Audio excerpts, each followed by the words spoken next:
இட்லிக்குன்னே கண்டுபிடிச்ச மாதிரி ஒரு சூப்பரான சிக்கன் குழம்புங்க. ஆனால் ரொம்ப ரொம்ப சிம்பிளான குழம்பு. அது எப்படி செய்கிறதுன்னு பார்க்கலாம் வாங்க.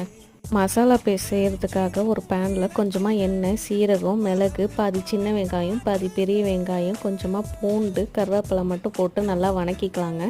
இப்போது வெங்காயம் வணங்கினதையும் தேங்காய் கொஞ்சமாக ஆட் பண்ணிக்கலாம். தேங்காய் ஆட் பண்ணதையும் அடுப்பை ஆஃப் பண்ணிடலாம். அடுப்பை ஆஃப் பண்ணதையும் ஒரு 3லேருந்து 4 ஸ்பூன் குழம்பு மிளகாய் தூளை நான் ஆட் பண்ணிக்கிறேன். இப்போ இது ஆறுனதையும் ஒரு பேஸ்ட்டாக பண்ணி வச்சுக்கலாம். இப்போ தனியாக குழம்பு தாளிக்கிறதுக்கு குக்கரில் கொஞ்சமாக எண்ணெய் ஊற்றிட்டு சின்ன வெங்காயம், கருவேப்பிலை மட்டும் போட்டு தாளிச்சிக்கலாம்.